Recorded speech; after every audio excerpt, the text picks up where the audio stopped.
Okay, I am so sorry about the last video. It just cut off and everything, but I still uploaded it. Like I said, I found out that my phone doesn't have much storage. It is an old phone. It's an iPhone 7, so it doesn't have much storage. So I'm gonna probably be like, this is part two of raising mental illness. And also, God kind of quickened into me. I'm going to tell you everything about my son and everything like that, because if this is going to help someone, I have to, let you know how it is raising a son that is a paranoid schizoaffective. So we left off about Brian is, around the age of probably about from 1 to 5 years old. And also while the video was uploading, I just remember little things that, like, when Brian was 8 months old, he did this weird little thing, and it was so cute.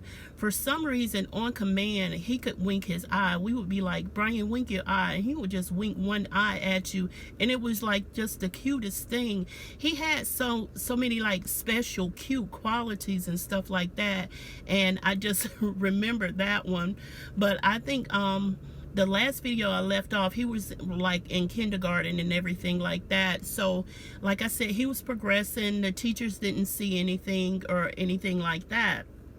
So he went, and he was like, we'll say first grade, second grade. We started noticing things, but it was more like behavioral things, and it was some learning. But what it was is like the learning and stuff like that. He was smart, but he was smart in other ways. Okay, so Brian, for some reason, not for some reason, but I mean God reason, he was like very talented with music. I remember watching after later on in life, once I found out Brian was paranoid schizophrenic, that I watched the movie The Soloist, and it was a movie with Jamie Foxx in it, and he had these musical gifts.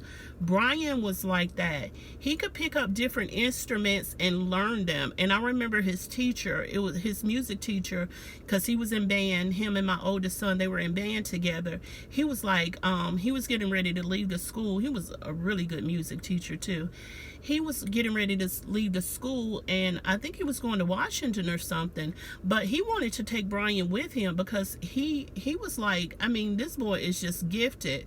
So, Brian could just, he loved music, you know what I'm saying? Like I said, he could pick up anything, but he was having trouble learning things. So he was on an IEP plan, and like I said, he got diagnosed probably with like ADD or ADHD, one of those or whatever, but he was on an IEP plan. So we were able to get him, like, not in smaller classrooms, because honestly at that time they weren't small in classrooms, but he just got like maybe like the teacher could help him out a little bit more, or at that time teachers' aides were in the classroom, so they could help him out a little bit more.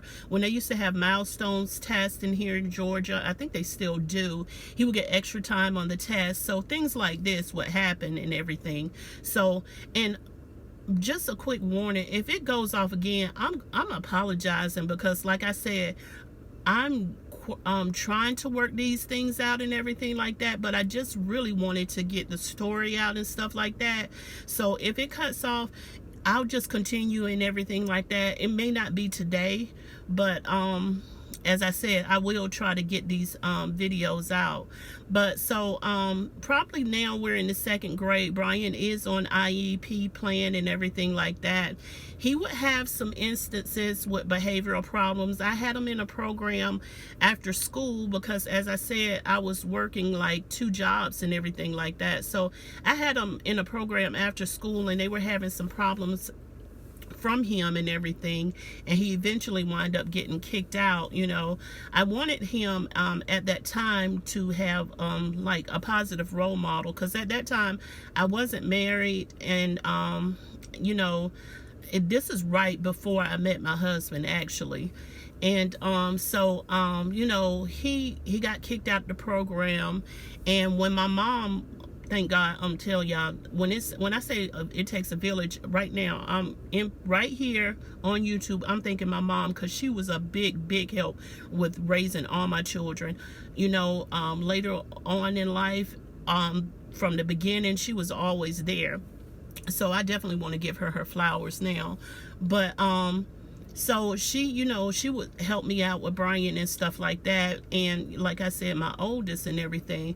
So, you know, working my second job or whatever. And like I said, I'm just going to reveal the truth now so you guys will know, and I can kind of like paint the picture of, you know, what type of child he was, and see if you guys notice signs, or not notice signs, because there are a lot of signs, but of the mental illness. And it'll kind of lead you, because one thing that I know about paranoid schizophrenic that I learned is that it really hits a male during puberty. So we'll get to that as well. But you know, he was having behavioral problems. So my mom called me at work one day, and she told me that Brian pulled out a knife on his older brother and everything like that. And I was like, oh my God, you know. So I was like, what is going on with him and stuff like that. So, you know, I still, at that time, believe it or not, at that time it was just hard to get people help as far as therapy and stuff like that. Like I said, he's 31 years old now. You know, when you're on the system like Medicaid and all this kind of stuff, they will provide therapy and stuff like that for them. But at that time, I had no idea how to do things like that. I just knew he had some behavioral problems, and I did not know how to get it done. And I was sitting there like, okay, we're just on IEP right now, and he has a behavior problem. You know, in school, he really never got suspended or anything like that, so that was kind of good. But we were just having more trouble with him at home. He didn't get along with his older brother and everything like that. So like I said, okay, so now Brian is around the second grade, and I'm gonna go ahead and pause the video here and stop the video here, and we'll probably do a part 3. I know we'll do a part 3. We'll just keep on. But you know, okay, so we're gonna stop right here and go to present day, because I'm scared the phone is gonna cut off again, because like I said, it's an old phone and it doesn't have that much storage. But I said before that I wasn't going to tell you guys what he did, but Brian did. He's the reason he had to go to the mental hospital, because he did get into a fight. He got in a fight with his roommates, and he's in a group home. I will lead up into why he's in a group home now.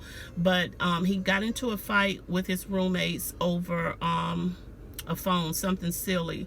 But as you know, like I said, he was getting real paranoid, and the crisis, I could kind of tell it was building up, because he was calling me. He was ready to, he wants to live by himself. He's not able to do that, you know.